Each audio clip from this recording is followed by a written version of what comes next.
اعوذ باللہ من الشیطان الرجیم بسم اللہ الرحمن الرحیم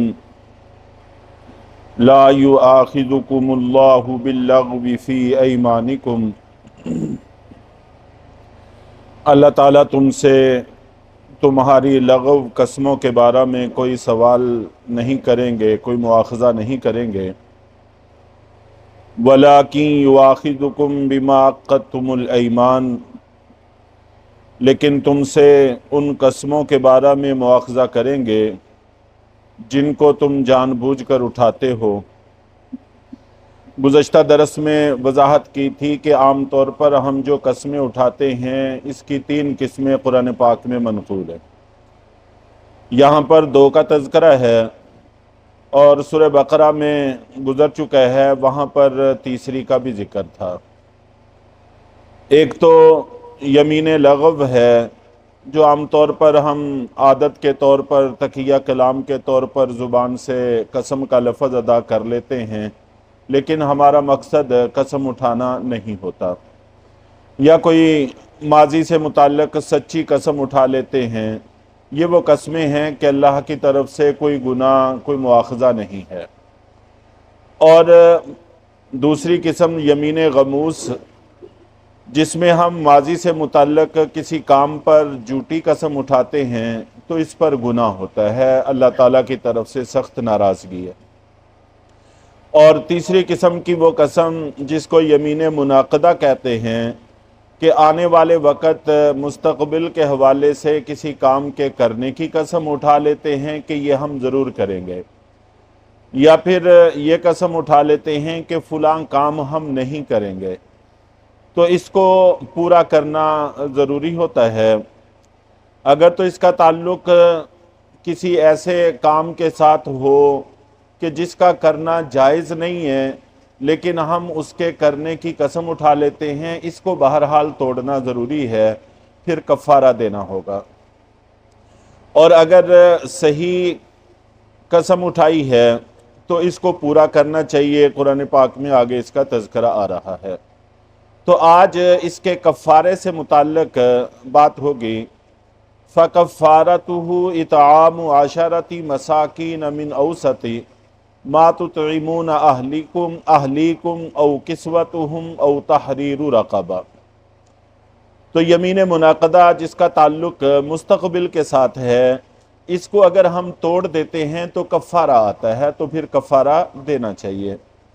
بس اس کا کفارہ 10 مسکینوں کو کھانا کھلانا ہے، اور کھانا درمیانی قسم کا جو تم عام طور پر اپنے گھر والوں کو کھلاتے ہو۔ من اوسط ما تطعمون اہلیکم، کہ درمیانی قسم کا جو تم اپنے گھر والوں کو کھلاتے ہو۔ عام طور پر جو ہم گھروں میں کھانا کھاتے ہیں، بچوں کو کھلاتے ہیں، تو اس طرح کا کھانا 10 مسکینوں کو 2 وقت کھلانا چاہیے۔ صبح شام کھلا دیں، یا پھر صبح کے وقت ہی 2 دن کھلا دیں، شام کے وقت 2 دن کھلا دیں، جیسے بھی ہو 2 وقت کا کھانا کھلانا چاہیے۔ تو جیسا کھانا ہم عام طور پر گھروں میں کھاتے ہیں، نہ تو اس سے کم درجے کا ہو اور اس سے اعلیٰ درجے کا ہونا بھی کوئی ضروری نہیں ہے، تو درمیانی قسم کا کھانا 2 وقت 10 مسکینوں کو کھلانا چاہیے۔ او کسوتہم، یا ان کو کپڑا پہنا دے، ایک ایک جوڑا ان کو دے دے، عام طور پر جیسا ہم پہنتے ہیں اس طرح کا ایک ایک جوڑا ان کو دے دیا جائے 10 آدمیوں کو۔ او تحریر رقبہ، یا غلام آزاد کر دیں۔ تو غلام چونکہ آج کل نہیں ہوتے، تو 3 کاموں میں اختیار ہے: کھانا 2 وقت کا کھلا دو 10 مسکینوں کو، یا 10 مسکینوں کو ایک ایک جوڑا دے دو، یا پھر غلام آزاد کر دو۔ تینوں میں اختیار ہے۔ اور اگر تینوں کی طاقت نہ ہو، جیسا کہ غلام آزاد کرنے کی آج کل کسی میں بھی طاقت نہیں ہے، غلام ہوتے ہی نہیں ہیں، اور مالی صورتحال بھی کمزور ہو، فَمَن لَّمْ يَجِدْ فَصِيَامُ 3 أَيَّامٍ، جو شخص یہ طاقت نہ پاتا ہو تو وہ 3 دن کے مسلسل روزے رکھ لے، 3 دن کے روزے رکھ لے، اور یہ روزے لگاتار ہونے چاہیے، درمیان میں فاصلہ نہ ہو۔ عام طور پر رمضان کے روزے قضا اگر ہم رکھتے ہیں تو مسلسل ہونا کوئی ضروری نہیں ہے، آدمی ایک رکھ لے، پھر ہفتے کے بعد دوسرا رکھ لے، 2 دن کے بعد دوسرا رکھ لے، کوئی حرج نہیں ہے، کوئی پابندی نہیں ہے۔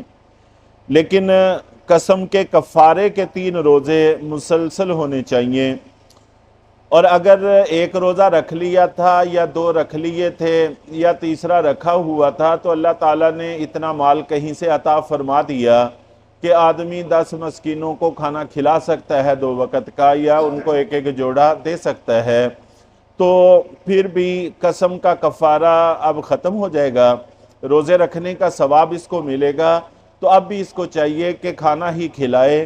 اس کی طاقت نہ ہو تو پھر روزہ رکھنا ہے، اگر اس کی طاقت ہو تو پھر روزہ رکھنے کی اجازت نہیں ہے۔ اور اگر کفارہ روزوں سے پورا کر چکا تھا، بعد میں اللہ نے گنجائش عطا فرمائی، تو پھر دہرانے کی ضرورت نہیں، لیکن روزہ رکھنے سے پہلے یا روزے رکھتے درمیان میں اللہ نے قوت عطا فرما دی، طاقت عطا فرما دی، تو پھر یہ کفارہ کالعدم سمجھا جائے گا، پہلے تینوں میں سے ہی کسی کا انتخاب اس کے لیے ضروری ہوگا۔ ذالک کفارۃ ایمانکم، یہ تمہاری قسموں کا کفارہ ہے جس وقت تم قسمیں اٹھا لو۔ واحفظوا ایمانکم، اور اپنی قسموں کی حفاظت کیا کرو۔ اللہ کے نام پر قسم اٹھاتا ہے، اللہ کے نام کی لاج رکھنی چاہیے۔ اگر قسم اٹھائی ہے اور اس میں کوئی گناہ نہیں ہے تو پھر اس کو پورا کرنا ضروری ہوتا ہے۔ تو بہرحال اگر کسی وجہ سے توڑنا ناگزیر ہو ہی جائے، توڑنا ضروری ہو ہی جائے، تو پھر کفارہ دینا ضروری ہے۔ کذالک یبین اللہ لکم آیاتہ لعلکم تشکرون، اسی طرح اللہ تعالیٰ کھول کھول کر بیان کرتے ہیں تمہارے لیے اپنی نشانیاں، تاکہ تم شکر گزار بندے بن جاؤ۔ یہاں پر اللہ تعالیٰ نے مساکین کا لفظ استعمال کیا ہے کہ کفارہ مساکین کو دیا جائے گا، گویا کہ کفارہ صحیح ادا ہونے کے لیے چند شرطیں ہیں۔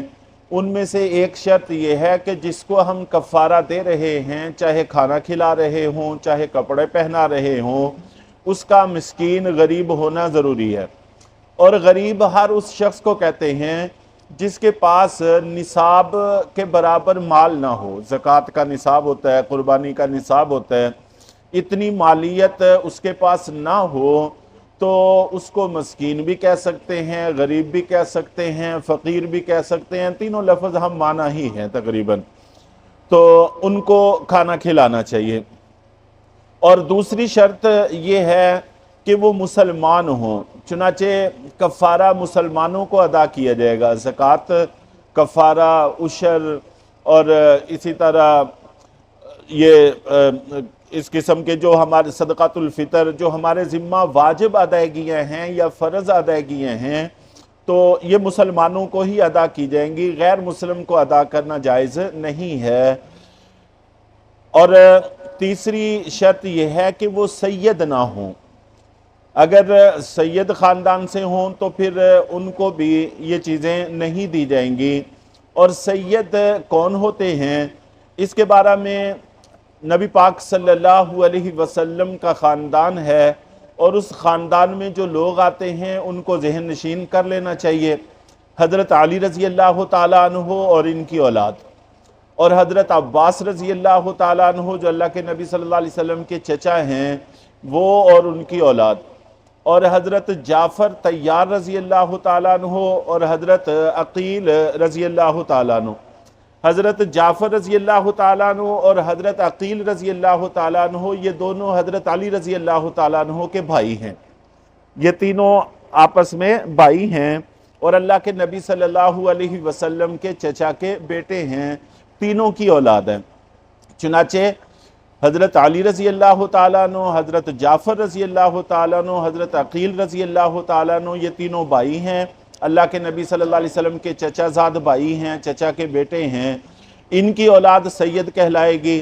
اور حضرت عباس رضی اللہ تعالیٰ عنہ جو اللہ کے نبی صلی اللہ علیہ وسلم کے چچا ہیں، ان کی اولاد سید کہلاتی ہے۔ اور ایک اور چچا ہیں حارث، یہ خود تو مسلمان نہیں ہوئے تھے، البتہ ان کی اولاد مسلمان ہو گئی تھی۔ آگے حارث کی اولاد اور ان کی آگے اولاد نسلیں یہ بھی سید کہلائیں گی۔ تو یہ 4 شخصیات ہیں جن کی اولاد سید کہلاتی ہے، تو ان کو بھی زکوٰۃ، عشر، صدقات جو واجب ہیں ہمارے ذمہ، ان میں سے کچھ بھی دینا جائز نہیں ہے۔ ان کے لیے ہدیہ، تحفہ، یہ چیزیں ہوتی ہیں۔ اللہ تعالی ہم سب کو عمل کرنے کی توفیق عطا فرمائے۔